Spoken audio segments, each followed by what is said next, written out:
Yes, nanye kwifuriza ibihe byiza mwese nshuti bakunzi ba RC Sports, ngushimiye cyane wo tubana umunsi ku munsi, ngushimiye cyane wowe wakoze subscribe hano kuri RC Sports, ngo ikaze makuru ya transfer yo kwa tugarukaho, bibari byinshi cyane, update ni nyinshi cyane zose tukazigarukaho. Nkuko mubizi ahangaha ni mu rwama kuri imikino yo ku mugabane w'Uburayi. Hanyuma nizeye neza ko icyumweru cyabagendekeye neza, mwese muri gahunda zitandukanye murimo, mwese aho muri hose atandukanye, mwese tubana umunsi ku munsi. Hanyuma dore muri equipe ya Arsenal, equipe ya Arsenal itwaye neza itsi equipe ya Olympique Lyon, bitego bibiri kubusa itwara igikombe cya Emirates Cup. Bitego bibiri byatsinzwe n'abadefenseur, haba igitego cya mbere cyatsinzwe na William Saliba, igitego cya kabiri cyatsinzwe na Gabriel Magalhaes, ibitego byose batsinze kuri assist yo bita Declan Rice. Imipira rivuye muri kona, equipe ya Arsenal yitwara neza. Nyuma ubwo nyuma mukino hari byinshi cyane mutoza Mikel Arteta yatangaje by'umwereko kugenda hazaza uwo bita Eddie Nketiah. Mikel Arteta avuga ati umukinnyi wese uri muri equipe ya Arsenal akakanya amahirwe menshi cyane no karibuze kuba haguma, avuga ati niyo mpamvu bagihari. Ubwo bishoboka cyane ko Eddie Nketiah twagiye tugarukaho, equipe ya Olympique de Marseille kunanirwa kwishyura $35 z'amayero, amafaranga equipe ya Arsenal ishaka. Birashoboka cyane ko Eddie Nketiah yakwigumira muri equipe ya Arsenal the Gunners muri iyi summer transfer window, ntabi yasohoka ngagende. Gusa byose tuzabigarukaho. Hanyuma ngubwire ko equipe ya Manchester United yamaze ko yumvikana na Bruno Miguel Fernandes, bamaze ko bumvikana. Bruno Fernandes aribuze ko yongera amasezerano muri equipe ya Manchester United. Hanyuma n'amasezerano agomba kongera agera muri 2027, harimo option ko akwiyongeraho n'undi mwaka umwe agera muri 2028 muri June, cyase muri June mu kwezi kwa gatandatu. Hanyuma igihari nuko aho bita Bruno Miguel Fernandes captain, umushahara we ngomba kwiyongera, amafaranga agomba kuba yakwiyongera akajya mu akiri bahembwa amafaranga menshi cyane muri equipe ya The Red Devils. Hanyuma ngubwire ko byose byamaze kwa birangira, nkubwira ko iyi contract Bruno ari buze ko isinya mbere yuko isoko ryigura n'igurishwa ry'abakinnyi rifunga. Ku makuru atandukanye ajya muza no ko yasohoka muri equipe ya Man, byumvikana ko ni Bruno Fernandes captain wa equipe ya The Red Devils ugihari, ugomba kongera amasezerano mbere yuko isoko ryigura n'igurishwa ry'abakinnyi rifunga. Nyuma Fabrizio Romano aratubwira ko umunsi ukomeye cyane, umunsi w'ejo kuri transfer z'abakinnyi babiri, haba Nozeli Mazraoui ndetse na Madelite. Romano atubwira ati 100% confirmed. Ubwo ngubu byose byamaze kwa birangira. Hanyuma nanakubwire ko umunyamakuru wabita Florian Plettenberg mu gihugu cy'Ubudage ubona bifite cyane, baranatangaza ko nawe iki cyumweru rwose transfer zigomba kuba zasoza. Ubwo ni equipe ya Man U twarimo dusorezaho rimwe, ubwo ibindi byazamuka nabyo twabigarukaho muri equipe ya The Red Devils. Hanyuma andi makuru atandukanye agezweho aka kanya, uwo bita Pedro Neto bamwerekana gari yasuza abantu Stamford Bridge, bamwerekana neza cyane. Pedro Neto wamaze ko joining equipe ya The Blues ava muri equipe ya Wolverhampton. Hanyuma $60 z'amayero zigomba kwiyongera $3 nka add-ons, amasezerano y'imyaka 6 muri equipe ya Chelsea. Pedro Neto, he is the new The Blues player. Chelsea anasuza abantu rwose, dufoto twari tumeze neza cyane hariya Stamford Bridge. Hanyuma Sergio Roberto ari buze kuba yanonsa bidatinze ko yamaze ko bava muri equipe ya FC Barcelona ari free agent. Masaha 28 Fabrizio Romano atubwira ko Sergio Roberto agomba kuba yatangaza ko atakiri umukinnyi wa equipe ya Barcelona. Ubwo nabyo wabimenya. Hanyuma nkubwire ko equipe ya OGC Nice irashaka ko yasinyisha mu center back w'imyaka 24 aracyari muto kuva muri equipe ya Colorado Rapids, uwo bita Moise Bombito. OGC Nice irashaka ko yamusinyisha uwo bita Moise Bombito. Gusa nkubwire ko equipe ya OGC Nice ibuze kwimuhanganira n'andi ma equipe atandukanye, harimo na equipe ya RB Salzburg yo muri Autriche. Hanyuma equipe ya Nice kabishaka kumusimbura wa Jean-Claude Todibo werekeje muri equipe ya West Ham, kabishaka ro kwayazana Moise Bombito. Let's wait and see. Nkubwire ko iyi ni inkuru tugomba kuzagarukaho cyane ko na equipe ya Olympique de Marseille ndetse na equipe ya Olympique Lyon ari ama equipe nayo yagiye avugwa ko bita Moise Bombito. Hanyuma transfer muri equipe ya Borussia Dortmund uwo bita Maximilian Bayer kwa muri equipe ya Hoffenheim. Here we go, it's a done deal. Uyiruta izamu rwose wo mudage ukiri muto w'imyaka 21 yonyine, yifujwe n'ama equipe atandukanye, ariko nkubwire ko transfer muri equipe ya BVB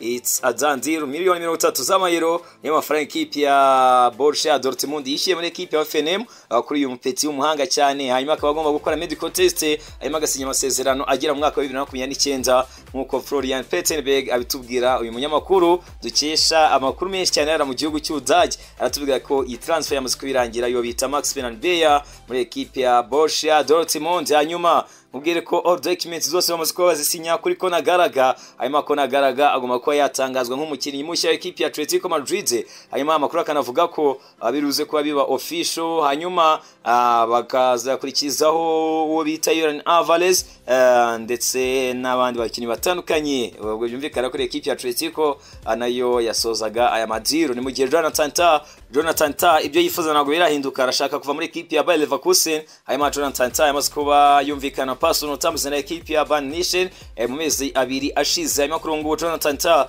aracyashaka kuva muri equipe ya Bayer Leverkusen. Uyu myugariro ushaka kwigira muri equipe ya Bayern Munich, namubwire ko Madelight gusohoka ava muri equipe ya Bayern. Ibingibi rwose ngo bibuze ngo kuba binatuma idiro ya Jonathan Tah equipe ya Bayern Munich ishyiramo imbaraga. Ubwo nkubwire ko transfer ya Jonathan Tah defender tugomba kuzayigarukaho ahangaha kuri RC Sports. Hanyuma equipe ya Aston Villa iracyashyiramo imbaraga kuri Lucharel Gertruida. Uyu ni umukinnyi wa Feyenoord Rotterdam, wana byoroshye kumuvanayo cyane ko nani ma equipe atandukanye yifuza ngo yamusinyisha. Gusa equipe ya Aston Villa ngishobora ngo yamusinyisha bijyanye nuko Diego Carlos ashaka kuza kwivamo ajya muri equipe ya Fulham. Hanyuma equipe ya Aston Villa mutoza ina Emery yakabishaka guhitizana obita Lucharel Gertruida. Hanyuma Ivan Toney numwe mu bakinnyi rwose ngo uri kuri liste z'ama equipe muri Saudi Arabia. Ama equipe atandukanye muri Saudi Arabia ngarebera hafi wo bita Ivan Toney urutezamu equipe ya Brentford. Nkubwire ko uyu ni umukinnyi w'umwongereza rwose unifuzwa n'ama equipe atandukanye mu gihugu cy'Ubwongereza. Yabanje kuvugwa muri equipe ya Tottenham Hotspur, gusa nyuma equipe ya Tottenham Hotspur isinyishije Dominic Solanke iyo isanga yamaze kwipuringa out kuri Ivan Toney. Hanyuma kuri ngubu equipe ya Arsenal, equipe ya Manchester United n'ama equipe yose bavuga ko ariko monitoring situation ye gusanga ari no kuri liste y'ama equipe muri Saudi Arabia nkuko Fabrizio Romano abitubwira. Ubwindi byazamuka kuri Ivan Toney twabigarukaho ahangaha kuri RT Sports.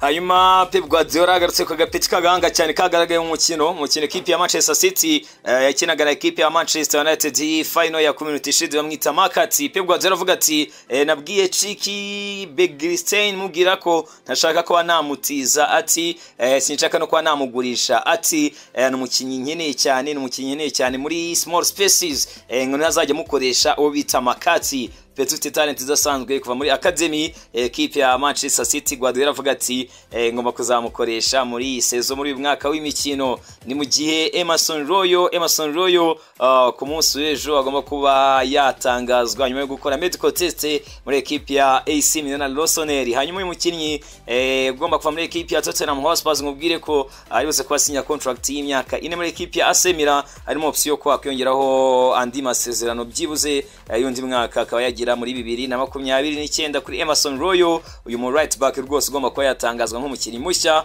wa equipe ya AC Milan Rossoneri yara mu gihugu cy'Ubutaliyani.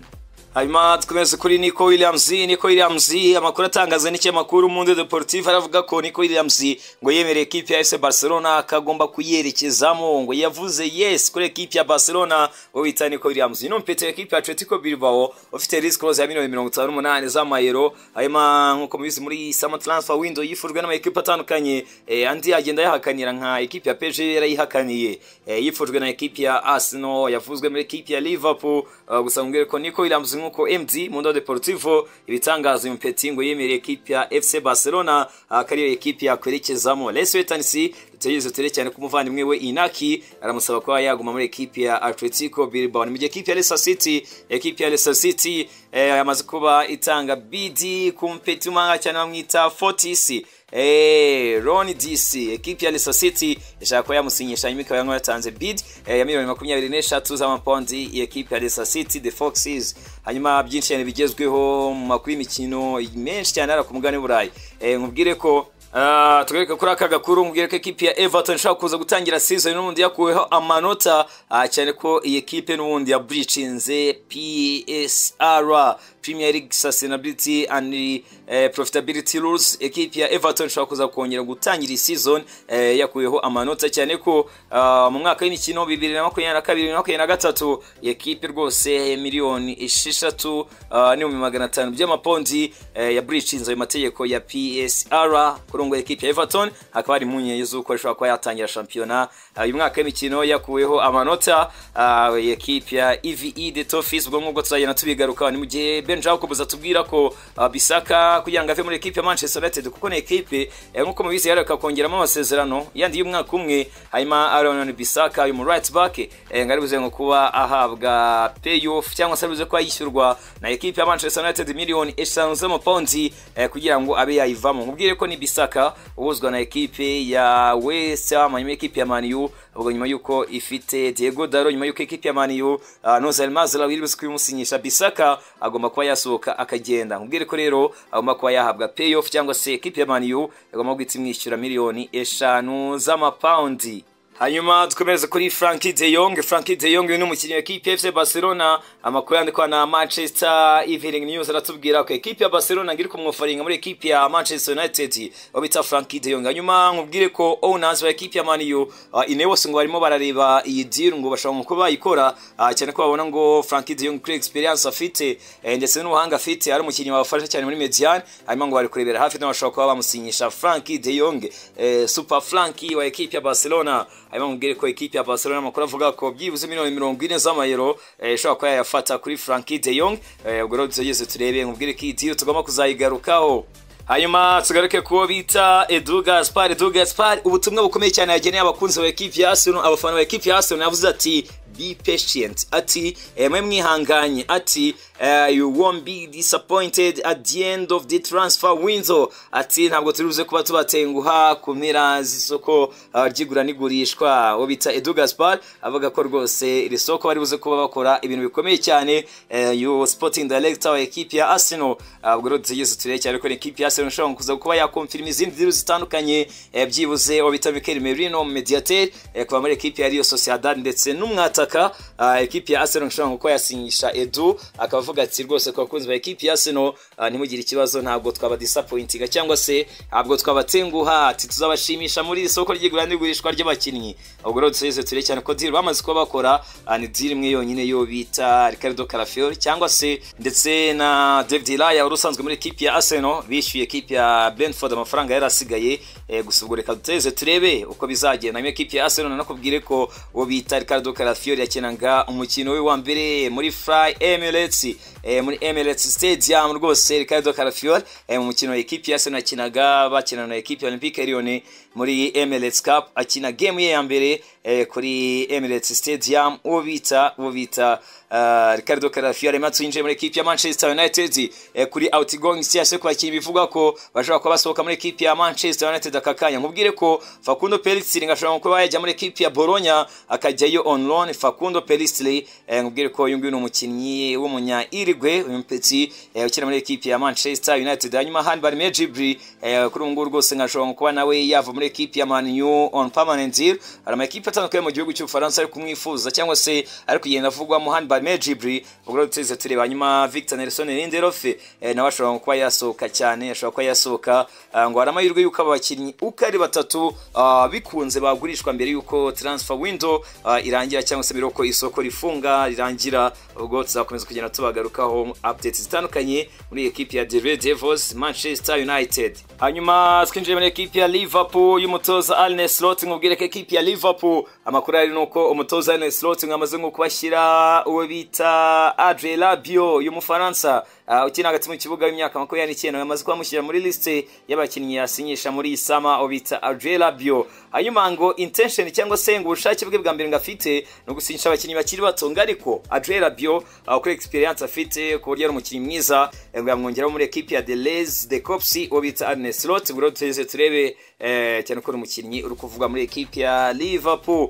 Hanyuma Mikel Arteta yagarutse kuri Takero Tomiyasu avuga ati biraza gufata ibyumweru adahari uwo bita Takehiro Tomiyasu avuga ati no mukinnyi utaraba fit neza ngo ntabwo ahari uwo bita Takehiro Tomiyasu. Let's wait and see cyane ko umukinnyi wagize imvune mbere uko equipe ya Arsenal ijya muri pre-season tour muri Leta Zunze Ubumwe za Amerika, hanyuma umutoza wa equipe ya Arsenal uwo bita Mikel Arteta akavuga ko adahari rwose turibuze kuba hari biruze kuba bifata igihe kuri Takehiro Tomiyasu. Ubwo tuvuge tuti quick recovery kuri uyu mukinnyi kuri uyu muyapani ukina muri equipe ya Arsenal the Gunners. Hanyuma nkubwire ko mpetse umuhanga cyane bamwita Benjamin Tahirovic ngashaka kuza kuva muri equipe ya Ajax Amsterdam muri isama mu byumweru bitatu bisigaye, cyane ko hari ama equipe atandukanye yari kugenda mwifuza mu gihugu cy'Ubwongereza na mu gihugu cy'Ubufaransa. Mpetse umuhanga cyane bita Benjamin Tahirovic ushaka kuza gusohoka ava muri equipe ya Ajax Amsterdam muri isama transfer window, ubwo equipe yakwerekezamo nayo twazayigarukaho ahanga kuri RC Sports. Hanyuma nkubwire ko Joao Felix aracyavuga muri equipe ya Aston Villa, uyu mukinnyi ubitsa Joao Felix. Gusa nkubwire ko muri iyi pre-season cyase muri imikino itandukanye biruko champion itangira, ubitsa Joao Felix amaze gutsinda ibitego bibiri mu mikino itatu yakiniye equipe ya Atletico Madrid. Muri pre-season ubitsa Joao Felix ibitego bibiri mu mikino itatu, yatsinze igitego equipe ya Getafe yanatsinda igitego equipe ya Juventus Dotore. Gusa ntabwo bikora ku mutoza Diego Simeone El Choro avuga ko rwose ari umukinnyi ashobora ngo kuba yagurisha uwo bita Joao Felix. Hanyuma uwo bita Manwera Kanji yasekeje abantu avuga ko ubwo bakinaga na equipe ya Manchester United final ya FA Cup ubushize ngo bari basinze rwose, ngo bari barisomye. Uwo bita Kanji ati the last time we played them here, avuga kuri Stade Wembley ati we were drunk to be honest, ati rwose simbabeshye icupa ryari tumereye nabi kandi koko byaragaragaraga amasore ba equipe ya Manchester City. Gusa birumvikana ko Community Shield yitwaraga neza. Gusa Kanji avuga ko rwose kandi avuga ko ubwo bakinaga na equipe ya Manchester United ubushize rwose ngo bari bisomeye ku icupa ngo ryari bamireye nabi cyane. Hanyuma nkubwire ko equipe ya Newcastle irashaka kujya muri equipe ya Chelsea, irashaka gusinyisha Noni Madueke. Newcastle irashaka ko yasinyisha Noni Madueke. Nkubwire ko equipe ya Chelsea ni umukinnyi yasinyishije ava muri equipe ya PSV Eindhoven muri January muri 2023 kuri £30 z'amapawundi. Gusa equipe ya Newcastle irashaka ko yamusinyisha Noni Madueke.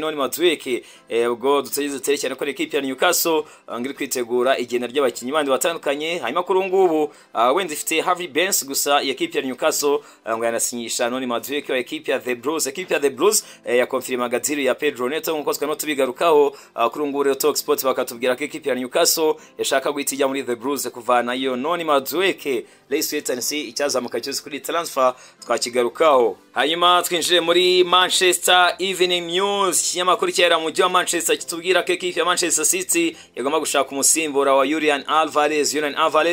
Uyu nguyu rwose nkuko mubizi umukinnyi mushya equipe ya Atletico Madrid, nkuko mubizi yavuye muri equipe ya Manchester City. Hanyuma Manchester Evening News iratubwira ko equipe ya Manchester City ishaka umusimbura wa Julian Alvarez. City sofa muri isama yasinyishije Savinho ndetse umuhinga basinyishije kuri £25 z'amapawundi. Hanyuma kuri ngo ntabwo bikora ko equipe ya City inashaka kumusimbura uwo bita Julian Alvarez. Hanyuma kuri ngo amakuru menshi cyane muri equipe ya City nuko yo Cancelo agomba ko yasohoka akagenda. Hanyuma ubwo yaba yongereye ko bita Julian Alvarez. Cancelo aruze ko asinyishwa na equipe ya FC Barcelona on permanent deal, cyane ko baramutije muri equipe ya FC Barcelona. Hanyuma kuri ngo equipe ya City irashaka ko yasinyisha undi mukinnyi ashobora ko yaza agasimbura Julian Alvarez. Hanyuma makuru akavuga ko Dusan Vlahovic wa equipe ya Juventus Dotore ayunguye uri kuri evaluation ya £55 z'amapawundi. No mukinnyi rwose nkubwira ko equipe ya Manchester City iri kurebera hafi uwo bita Dusan Vlahovic. Hanyuma yajoininze equipe ya Juventus Dotore nkuko mubizi ava muri equipe ya Fiorentina mu myaka 2 ishize. Equipe ya Juve yamusinyishije kuri £66 z'amapawundi. Gusa kuri ngo equipe ya City irashaka nko yamuzana akamusimbura abo bita Julian Alvarez amaze kuva muri equipe ya City yerekeza muri equipe ya Atletico Madrid. Nkubwire ko muri campaign 2-0 yabashe gutsinda ibitego 26 muri Italian Serie A uwo bita Dusan Vlahovic. Equipe ya City ngitekereza ko ngaje yaba umusimbura mwiza wa Erling Braut Haaland. Ubwo icyazamuka cyose twakigarukaho kuri transfer ya Dusan Vlahovic muri equipe ya Manchester City the Citizen. Hanyuma reka ngaruke ko bita Jamie Carragher yaruse ku magambo akomeye cyane avuga ko ikipe ya Arsenal idashobora ko yatwara igikombe cya shampiyona y'Ubwongereza.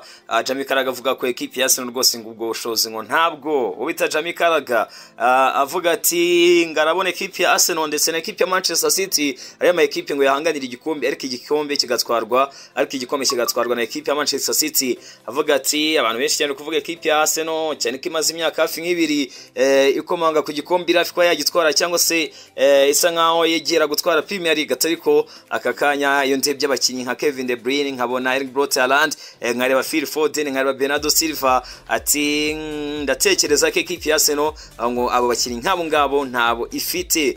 Jamie Carragher avuga ati ikipe ya Arsenal rwose ngo ntagiragira abakinyi nk'aba Man City. Avuga ati ikipe ya Arsenal nziza cyane mu kwataka yese mu gushaka ibitego ariko avuga ati Bukayo Saka ni umukinyi mwiza atarika abandi bakinyi babiri Kai Havertz, Gabriel Martinelli, Leandro Trossard n'abandi rwose ntago bari kuri level byibuze nk'iya Bukayo Saka ngo akene undi mukinyi ushobora ko yatsinda ibitego byinshi cyane kugira ngo biba overtakinga equipe ya Manchester City o bita Jamie Carragher.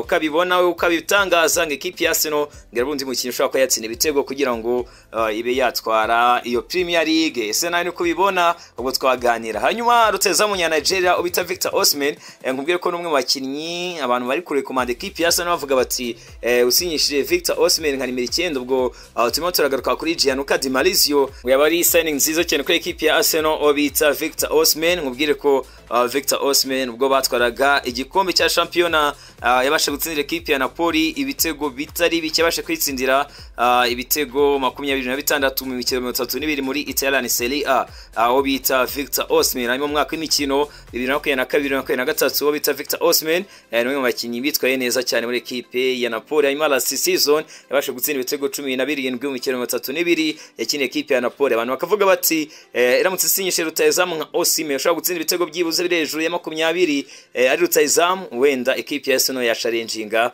ku gikombe cya shampiyona. Ese nawe niko bibona nawe niko byumva bwo ngo twaganira nkuko bisanzwe ahanga kuri RC Sports. Hanyuma twinjiye muri equipe ya Real Madrid ngubwire ko equipe ya Real Madrid kuri ubu yamaze kubigera ku mupetsi w'umuhanga cyane wa equipe ya Palmeiras bamwita Vita Reis. Hanyuma ngubwire ko uyu mupetsi afite risk close ya miliyoni 100 z'amayero wo bita Vita Reis. Umupetsi equipe ya Real Madrid ishaka ko yasinyisha umupetsi ufite talent idasanzwe. Aya makuru ubu ngo rero ngubwire ko no mupetsi equipe ya Real Madrid yamaze kuba contacta representatives ibe akaba umukinnyi wa equipe ya Palmeiras era mu gihugu cya Brazil. Uyu mupetsi bita Vita Reis. Hanyuma tukomereze muri equipe ya Liverpool mubwire ko kurungu equipe ya Barcelona nayo yamaze kubigera kuri Trent Alexander-Arnold ndetse na equipe ya Real Madrid. Ama equipe yombi ngari interested ko bita TWA Trent Alexander-Arnold umpete equipe ya Liverpool mubwire ko asigiranye contract y'umwaka umwe wonyine muri equipe ya Liverpool obita Trent Alexander-Arnold. Hanyuma Trent Alexander-Arnold mu gihe equipe ya Liverpool yatozwaga na Jurgen Klopp mubwire ko yakiniye equipe ya Liverpool imikino 300 TWA. Hanyuma twabikombe bitandukanye biri mu Premier League mu mwaka wa 2020 Trent Alexander-Arnold atwara Champions League yanatwaye FA Cup anatwara English Football League Cup inshuro zigera kuri 2 muri equipe ya Merseyside equipe ya Liverpool.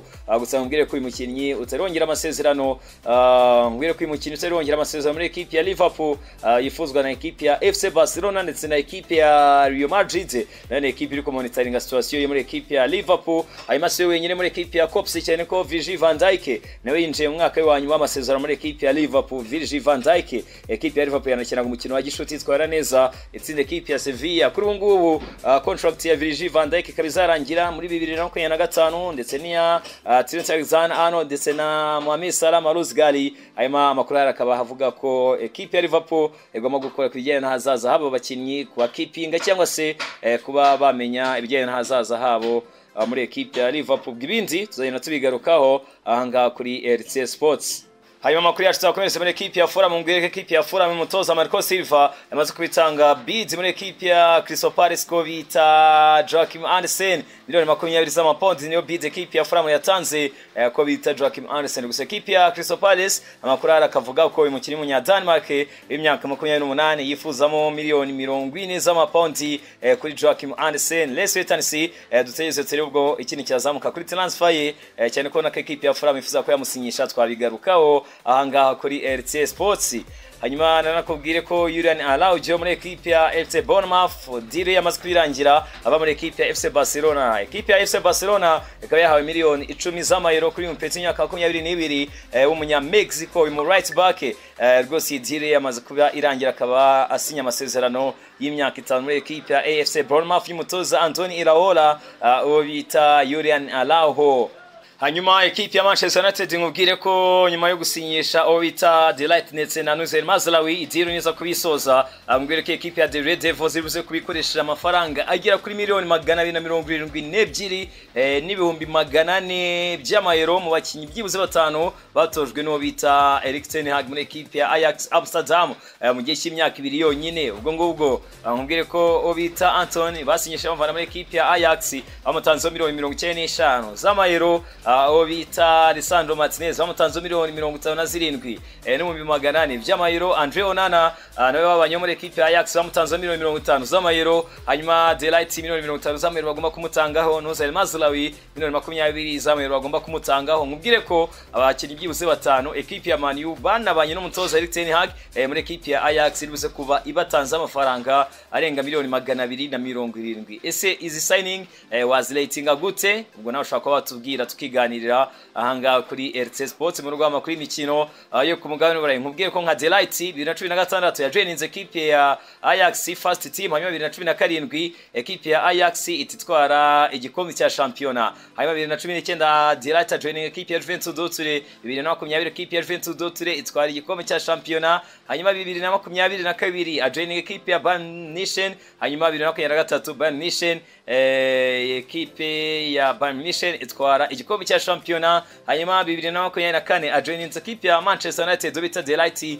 Ese 2025 uwo bita Delight itatwara igikombe cya championa muri equipe ya Manchester United cyane kama equipe yagiye ajyamo umwaka ukurikiye yataga atwara igikombe cya championa. Ubwo dutegeze turebe gusa urabona ko ni coincidence, ubona ko biri kugenda bihurirana. Ubwo nimba no muri equipe ya Man agiye gutatwara igikombe. Ubwo reka dutegeze turebe ni zero. Gusa yaba ari nziza cyane equipe ya Man U niramuka isoje. Gusa bisa nkaho byamaze n'undi kuba birangira transfer muri equipe ya The Red Devils bita Matt Delight y'umuholandi. Hanyuma mubwire ko kuri Manuel Ugarte muri equipe ya Manchester United nta birahinduka na kirahinduka. Equipe ya Manchester United iracyakonsidera ubita Manuel Ugarte. Gusa nugatubwire ngo ni kibazo cy'igihe equipe ya Paris Saint-Germain iri kwanga kugabanya valuation cyangwa se asking price amafaranga imwifuza mu equipe ya Man U bakaba kiganira kuri transfer fee no bita ko bita Manuel Ugarte kugira ngo yakwerekeza muri equipe ya Manchester United. Hanyuma yo gukina umukino wa mbere muri equipe ya Arsenal the Gunners kuri Emirates Stadium bita Ricardo Carafiel sagenera ubutumwa abakunzi ba equipe ya Arsenal avuga ati thanks for the support and for the welcome, you made me feel at home guys. Ati first of many avuga ati ndabashimiye cyane mwese mwatumye niyumvamo nk'umuntu uri mu rugo. Ati uyu no mukino ubanziriza indi myinshi cyane Ricardo Carafiel kuri Instagram rwose ubona ko yashimiye cyane abakunzi ba equipe ya Arsenal bari kuri Emirates Stadium ku mukino wa Emirates Cup batwaye equipe ya Olympique Lyonnais. Byumvikana ko n'umukinnyi wari umeze neza cyane bita Ricardo Carafiel. Mama we haba na papa we bose bari baje kumushyigikira signing insha ya equipe ya Arsenal obita Ricardo Carafiel. Rwose nabo bari baje kuba bareba iyi match y'umwana wabo kuri Fly Emirates. Yes, hanyuma nyimira ngushimiye cyane wo twatwanye muri izi transfer updates muri aya makuru atandukanye yaragezwe aka kanya hano kuri RC Sport. Ni byinshi cyane bibigezweho byose tukabigarukaho. Ngushimiye cyane wo tubana hano muri East Africa mu gihugu cy'u Rwanda, mu Burundi, Kenya, Tanzania, Uganda, nose mudukurikira muri rwose mwese mbashimiye cyane mwese tubana umunsi ku munsi. Ngushimiye cyane nawo tubana wibereye muri West Africa, muri Central Africa, muri North Africa, Africa yose hano dukurikira uri. Hanyuma ngushimiye cyane wowe wakoze subscribe hano kuri RC Sport udukurikira uri muri Leta Zunze Ubumwe za Amerika mu mijyi itandukanye za New York, za Chicago, za Colorado, abantu mudukurikira mwibere mu gihugu cya Canada mbifuriza kugira ibihe byiza. Hanyuma ngushimiye cyane nawe dukurikira uri ku mugabane w'Uburayi, za Sweden ndababona mu muri benshi mudukurikiye ahanga kuri RC Sport. Hanyuma nawe dukurikira uri muri Australia, ngushimiye cyane nawe dukurikira wibereye muri Asia, hose mudukurikira muri. Mubwire ko tuze kwa tugaruka ku yandi makuru atandukanye by'umwihariko yibanda kuri izi champions ziza gutangira imikino pre-season isa nkaho yamaze kubirangira. Chelsea umukino yakinaga na equipe Inter Domira yanganyije na Inter Domira yishyuye ku munota wa igitego kimwe kuri kimwe. Nabaze mbona abantu bavuga bati equipe ya Chelsea ntabwo iri ready for Manchester City, ngo ntabwo yiteguye equipe ya Manchester City neza umukino wa mbere wa Premier League na equipe ya Manchester United. Imikino yabo yose ya mbere tuzayiganiraho tunarebera hamwe uko abatoza bazakomeza kugira ibyo batangaza muri iki cyumweru dutangira, cyane kuri cyumweru kirimo shampiyona nkuko mubizi shampiyona zigomba kuba zatangiramo. Ubwo rero ntugomba gucikwa n'ibyo ngibyo byose anga kuri RC Sports ndetse n'aya makuru ya transfer abagezweho yose tugaruka umunsi ku munsi. Nkwifuza gukomeza kugira ibihe byiza hano hose dukuri kirori rizami mbifuriza kugubwa neza. Nitwa RC, stay in touch, nimugomba kujya kure muvanga kuri RC Sports, the home of European sport news.